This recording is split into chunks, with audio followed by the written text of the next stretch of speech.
One moment, a brilliant white infinity surrounded them, and then it was gone. Alfreda, Nixie, and Duinya stood in the front yard of a 2-story home located in one of the many suburban neighborhoods in the city. The walls surrounding the property were 10 feet high and were designed to be soundproof. For all intents and purposes, this house was cut off from the city. There was a gate to walk out to the street, because not having one would arouse too much suspicion from the nosy human neighbors. Along the base of the sound walls were squared hedges that provided extra buffering from the outside world. One day, those hedges would be level with the tops of the walls. Flower beds were placed around the base of the house, and beautiful flowers of all sizes, shapes, and colors were there for anyone to see. Other flower beds were sectioned off with bricks and filled with potting soil. Each of the sections had one primary color of flowers in them, and they were quite pleasing to the eye. On the left side of the house was a young willow tree, and on the right side a young cherry blossom tree. The house was painted bright yellow with dark purple shutters. Oh my gosh! Mom! Mama! Look at all the flowers! I love them! Yeah, it seems like your Auntie Linnet has outdone herself. Huh. I'm sure your Auntie Linnet would love to hear what you think of her garden. Okay, I'll tell her. Nixie, Alfreda, and Duinya moved up to the door and rang the doorbell. A loud ding-dong resounded from inside the house. A moment later, Elvinia opened the door. She was dressed in some light blue pajama shorts and a large green long-sleeved sweatshirt. She was barefoot, and her fingers and toenails were painted light green. Elvinia grinned at the trio. Oh, hey! Come in, ladies. Linnet's almost finished with dinner. Elvinia ushered Alfreda, Nixie, and Duinya inside, and then closed the door behind them. The foyer opened up to a living room with a large wraparound couch. A couch that could easily accommodate 8 Nymphians. A gigantic flat-screen TV was on the wall, with a glass case filled with various kinds of video game consoles in it. A pair of bookshelves were on either side of the TV, one with actual books, and the other with DVDs and movies. Beyond the living room was a sizable dining room with a really nice dark wooden table and matching chairs. A delicious aroma danced in the air, and Nixie's stomach rumbled. Oh, I'm starving. What's she cooking anyway? Linnet poked her head out of the kitchen. Pizzas, tater tots, and fried okra! Welcome! Linnet wore a dark yellow dress with white polka dots. Her finger and toenail polish were the same colors as Elvinia's. Just beyond Linnet was the kitchen. It was a fairly big space with marble countertops, light-colored wooden cabinets, and fairly new appliances. There were built-in riser platforms set along the baseboards, so Linnet could actually reach the human-sized countertops. Duinya smiled and pointed to the back door, where a literal young forest consisting of a dozen trees stood in the backyard. Auntie Linnet, you have a beautiful garden. I love your flowers. Can I please play outside? Oh, thank you. And if it's okay with your parents, then it's fine with me. Duinya spun around like a ballerina and stopped, facing Nixie and Alfreda. Mom? Mama? May I please go out into the back to play? For just a moment, Alfreda regarded Nixie with an overflowing warm expression, and a wildfire engulfed Nixie's heart. She found herself smiling as well. Yes, you may. Yay! Thank you! Tra-la-la-la-la-la-la.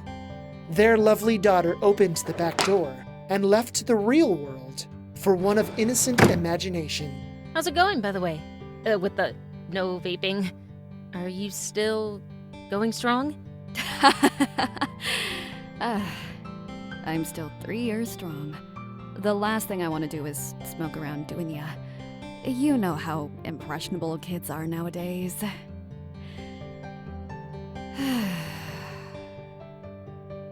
I may have to reacquaint myself with it again. Alfreda placed a hand on the small of Nixie's back. That won't happen. No matter what happens, I won't force you to reactivate. Leave this new issue to us. So long as you protect our baby girl, I will make sure our home and our city are safe. I trust you. But please remember, I can help if you all ever need backup. Honestly, we should be fine. Between Elvinia, Alfreda, and myself, our 5 Autumn Energy operatives, our 4 R&D Arcanists, and minions that we can create now, there shouldn't be a need for the Great Vape Magician to come out of retirement. Yeah, it's not like in the days of Cyrene. My Arcanists have developed various kinds of minions, and most of them are pretty standard and normal. Most of them? Elvinia let out a brief nervous laugh before shaking her head. Oh, sweet baby Olilee. Her ideas are both amusing and utterly horrifying. I'm so glad she's working for us. I'm going to ask for more details later, if for nothing else but a laugh. But for now, let's address what we know while Duinya is outside. Alfreda lowered her gaze and frowned profoundly. The fact of the matter is that we have another company in Duinville, one that doesn't care about the peace formed with the Sparkle Guardians, or the safety of the humans who live here. A deep silence flowed between them before a small kitchen alarm started ringing. Linnet went to the kitchen but returned moments later. So, do we have a plan of action? Well, the first step is to find them. We're currently monitoring the city for any signs of Nymphian magical occurrences, other than our own. So far, we haven't found anything. This other Nymphian, and whoever she represents, hasn't shown back up yet. Maybe she's frightened of us since we're onto her. I doubt it.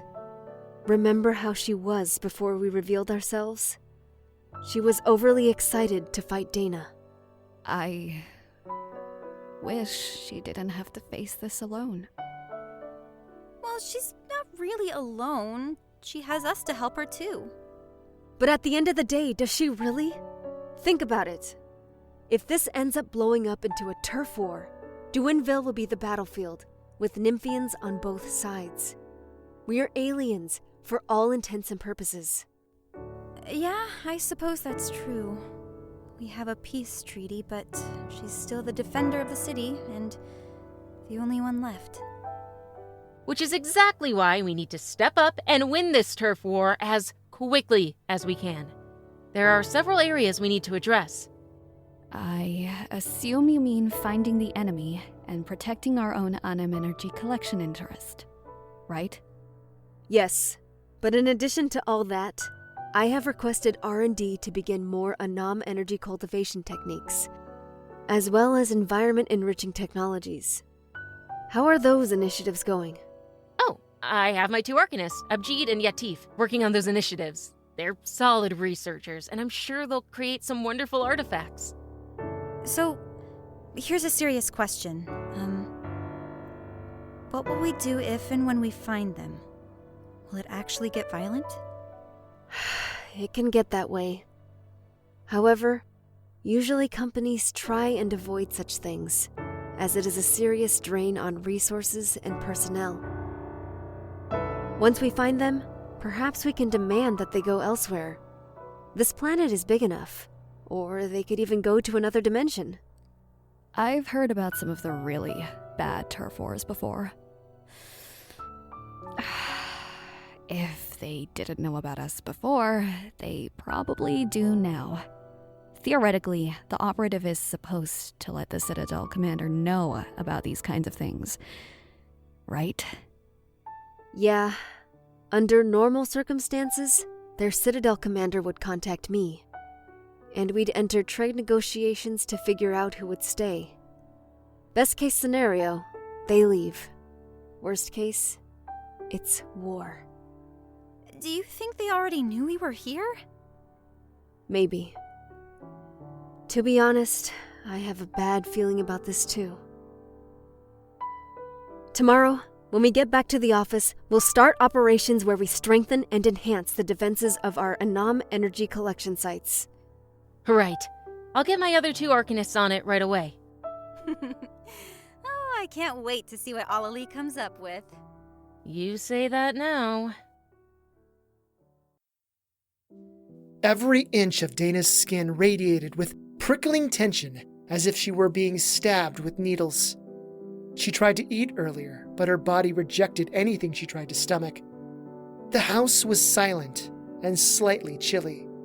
Artemis sat in Dana's lap, and the lovely cat gazed up with sorrowful eyes. Dana gently petted the cat. It didn't really help alleviate the typhoon of stress that swirled inside her. Her phone jingled with a pop song ringtone titled My Best Friend Forever, and Dana snapped her attention to it. Even before the 5-second mark, she answered it. Oh, hello? Hey! Are you doing okay? I saw the group text. Honestly, no. I'm terrible, actually. You all moved away, and me, I'm the only one to face this. I'm just one guardian. I'm so sorry. I should have never taken this promotion. We all thought things would be peaceful going forward. Had we known... No, you deserved it. I'm just really anxious right now. I don't want to let the town down. To be honest, I had also hoped that the need for the Sparkle Guardians had passed when we established peace with the Nymphians. Yeah, we all did. We had a good run, for sure. I saw the news report and read the stuff online. And you said in your text you saw another Nymphian? Yeah, the new Nymphian was evil, like that villain Merica. I think that before this whole thing reaches a conclusion, there's going to be a battle between the good Nymphians and the bad ones. So you think there are more than just the one? I don't know for sure, but I have a gut feeling it's going to get really bad. At least you have the good Nymphians. About that, I do like them. But if things get really bad, like actual warfare between the 2 factions, what am I supposed to do? I don't know. Dana sat on her couch, and her eyes went unfocused for a long time. Tight tension twisted in her chest. So, aside from things we can't control, how are you? Oh, besides the foreboding sense of doom regarding a possible battlefield erupting in our hometown, well, the CEO wants to make me director of finance. I know. I'm the one who recommended you. You are? Really? Wow, thank you. I'm touched. I really am. But I don't know. It's a big step. Yeah, it is. The last time we spoke, you mentioned that becoming a director of finance was one of your long-term career goals. Yeah, long term, but I'm not sure I'm ready yet. I can understand that, but are you ever going to feel 100% ready for this step? You might as well leap now. But what if I fail, or worse, get overwhelmed? Frankie started laughing fairly hard. And what is so funny? Being afraid to fail? Worried about getting overwhelmed? These are the same things I was crying about with you last year, remember? Oh, wait, that's right. And you told me that I didn't have to make a decision at that moment, but you supported me and that you believed in me. It gave me the courage to explore whether or not I wanted to pursue the opportunity. And now look at you. You're the president of our West Coast office. Had you not given me the right amount of support, I might not have come out here. Dana, I believe in you. I know you would be a fantastic director of finance. If you choose to step up, or if you choose not to, I support you 100%. For a long moment, Dana sat there on the couch, gently petting her cat, while Frankie's words dissolved into her mind. Still with me? Yeah, thank you. I'm so lucky to have you in my life. All of you. I just wish you were here. If it gets bad, I can be on a flight the next day. And the same about Nicholas. Tyler is only 2 hours away. Tyler has 2 daughters and a busy wife to look after. I'd rather not drag him or either of you into this if I don't have to. I don't know how, but it will work out somehow. After all, we're the Sparkle Guardians. We're the good guys and girl. And in the end, the good guys and girl always win, right? Well, it was finally time at last. Karina left the Citadel Commander's office with a thin manila envelope. Her stomach vibrated wildly with each step. The Citadel Commander had been really nice, and she took the time to explain all the mission details, and even helped Karina figure out the best way to accomplish the mission. She walked down the corridor, and another operative was walking toward her, most likely coming from R&D. The other operative was named Zarida, and she had been employed at the Citadel for at least a couple of years. Zarida had a gorgeous black and mauve dress that went all the way to the floor, but there were 2 slits that ran up the sides to allow ease of movement. Rather than wear shoes, Zarida went barefoot. Her dress was flared out at the sleeves. Zarida had dark storm gray hair that was usually permed.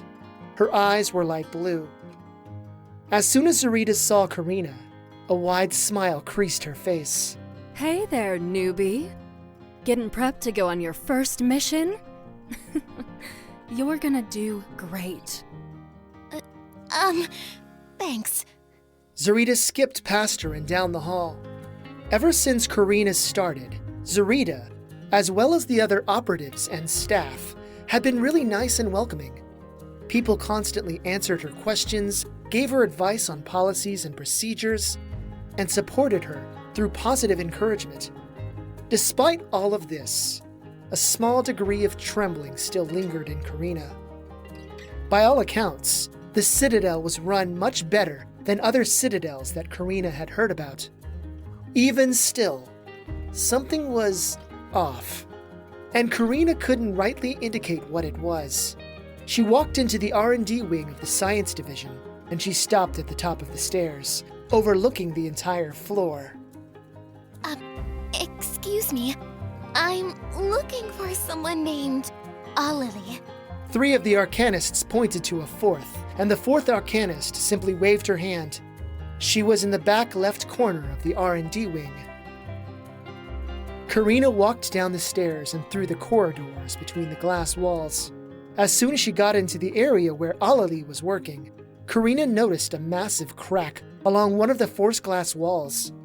There were several strands of duct tape crisscrossing the crack in multiple places.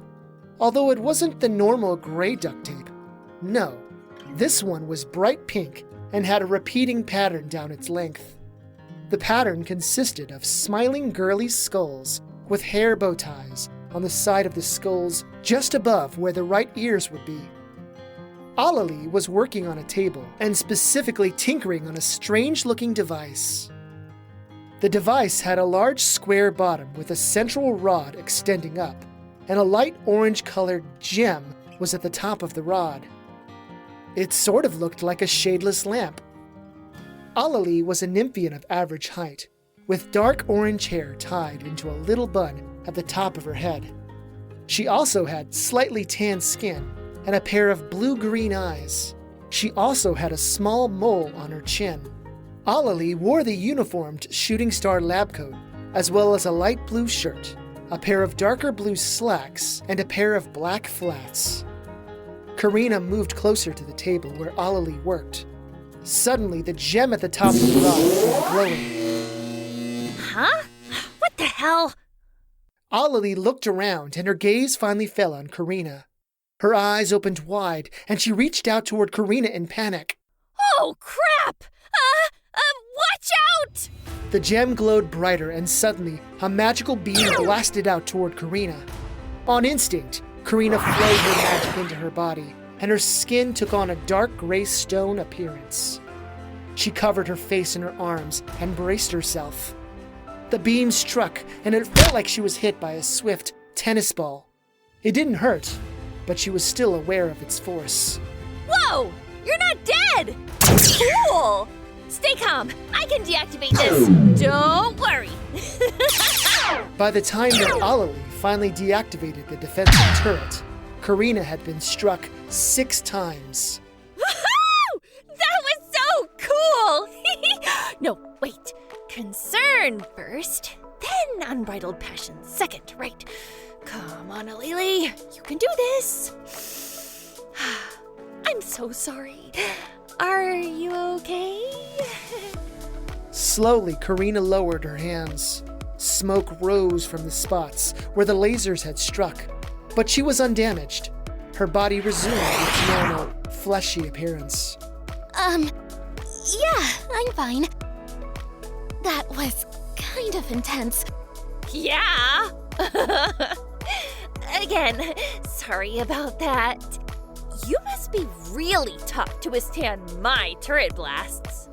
The Nymphian Arcanist rounded the table and greeted Karina with a wide smile. Hi there! I'm Olilee, Arcanist Extraordinaire. You must be Karina, huh? Here to pick up stuff for your mission? Oh, yes. I'm Karina. It's nice to meet you. The, discharge speed of your turrets was quite impressive. What is the power output for each of the blasts? Oh, well, I set it to 350 R-joules. By the way, what kind of magic do you use? You look like you covered yourself in stone. Is that how you withstood my magical attacks? Oh, yeah. I can harden my body to withstand immense physical and magical force. I can also drastically increase my muscle density and overall output to super Nymphian standards. Oh, so you have brute powers. That's pretty cool. Oh, I guess so. Not that there's anything wrong with brute powers. They're really great. Really. Right. So, I am here to pick up tech for my mission. It's not this turret, is it? Oh no, I'm still developing this bad girl. I have your stuff over here. Olilee gestured for Karina to follow her over to a side table where an assortment of artifacts were laid. As soon as Karina saw them, a wide smile appeared on her face. Several of the devices were small, flat circular objects with circular red eyes in the center. There was also a pumpkin-sized crystal object that had a smaller circular base. Along the base were similar red glass eyes to what was on the discs. Karina pointed to the collection of artifacts. Are the smaller discs related to the central crystal? Maybe as some kind of surveillance artifacts? Or do they double as security? Oh, believe me, I tried to design it with turret defenses too, but it tended to overload the crystal matrix. So, what does the central crystal do? Process the information from the different sensor discs? What kinds of detections can it do? Oh, it has the normal vision, as well as body heat sensors, ultraviolet sensors, and magical aura detectors. And it performs all of these functions simultaneously. Do you like this kind of stuff? Arcane science, I mean? Yeah. In college, I had a minor in artificing, but my scores were mid-B, so I didn't get into the artificing track. So I should probably get the tech and head out. Oh, right. Let me get you an infinity bag. Wait. This is your first mission, right? Did you get any minions from any of the other Arcanists? No. I haven't gotten any yet. In an instant, Olilee had both of Karina's hands in her own, and the Arcanist stared dreamily into her eyes. Can I please give you some minions? I have a new prototype I've been working on, and since you're so tough, you'll probably be fine. You'd really be doing me a favor field testing them. Please, please, please, oh please, oh please! A wildness radiated from Olilee's hands, right into Karina's skin, but it wasn't all that unpleasant. She felt her cheeks become a little warmer, and her stomach did a few loop-de-loops. There was also a special kind of twinkling in Olilee's eyes. Oh, sure. Yay! Great! Olilee ran over to a 5-drawer cabinet, and she pulled the middle drawer open. As their hands had slid apart, a small pang of panicked annoyance slid into Karina's heart, and she couldn't rightly understand why. She swatted away those feelings when Olilee returned, a moment later, with a white belt with several capsules along the belt's length. Okay, put this on. The white flash fell away, and Karina found herself on top of one of the industrial factories. The sun was starting to dip below the distant horizon, and splendid oranges and yellows covered the day's edge. Karina took a deep breath as she took out a small scanner from her infinity bag. Based on what Olilee had said, the Anam Vaporator was hidden behind a specially designed illusionary device. It was fairly quiet on the roof, although there were noises and activity coming from the active human facility. The scanner flashed with an arrow and pointed in a direction, so Karina followed it to an isolated spot in the middle of the factory roof. Okay, here it is. Karina reached into her bag and pulled out one of the sensor discs. She placed it against one of the air conditioners, facing the way that she had come. As soon as it was flat against the metal, she spoke the command word. The red circular glass eye flashed. The sensor magnetically clung to the side of the air conditioner, and then it became invisible. Karina walked around the perimeter of the obscured Anam Vaporator and placed a second red eye, and then the third. Rather than place the central crystal beside the Anam Vaporator, Karina placed it underneath one of the metal vents leading into the factory. She activated the central crystal, and it flashed once before it became invisible. Karina stood up and then pulled out a white communication teleportation crystal from her infinity bag. She fed magic into it, and it glowed faintly. Hello, Olilee? This is Karina. I just finished. Watch out! Someone is there with you! Behind you! Without looking back, Karina activated her magic and hardened her body. Within a single second, something struck her lower back, right above where her kidneys were. Karina whirled around and then jumped back to face the attacker. Judging from the size of the person, it was a Nymphian, but one she had never seen before. The Nymphian wasn't as tall as Karina, and she wore a pair of white slacks, a white sleeveless shirt with a V-neck, and a pair of brown sandals. Her dark purple hair had been tied into a series of thick braid locks that ended about her mid-chest. She also had a white headband on her forehead. The stranger Nymphian held a glowing two-handed magical sword conjured from light purple magic. Its blade was curved like a scimitar. She narrowed her bright green eyes. Well, well, you're the one who can harden her skin, yes? Oh, good. At least this won't be boring. The enemy Nymphian swung again, and her blade struck Karina right in the face, right on her cheek. With dazzling speed, the sword whipped around and then zoomed back toward Karina. Despite her best efforts, Karina couldn't parry or block, aside from letting the sword hit her. Even when she tried to deflect the weapon, the mysterious assailant would pivot her blade and strike elsewhere. She wasn't getting hurt, but when the blade struck her skin, unusual tingling tickles started radiating in her body. With each connection, the tickles became more intense. Cold acid started forming in Karina's stomach, and she noticed her stone skin start to crack. And so begins the final satisfying slip toward your death. Karina spun around from the attacker, and then she grabbed the trio of minion packs that were on her belt. With a flick of her wrist, she tossed the 3 little balls over some of the nearby air conditioners. When Karina turned back around to face her, the Nymphian grinned. Whatever you did, it won't matter. You can't beat me. I am going to kill you. Please, help me. This sword Nymphian is really tough, and I can't beat her alone. The Nymphian frowned. Suddenly, a bright orange ball rolled from underneath one of the metal chutes, and it swiftly approached the enemy.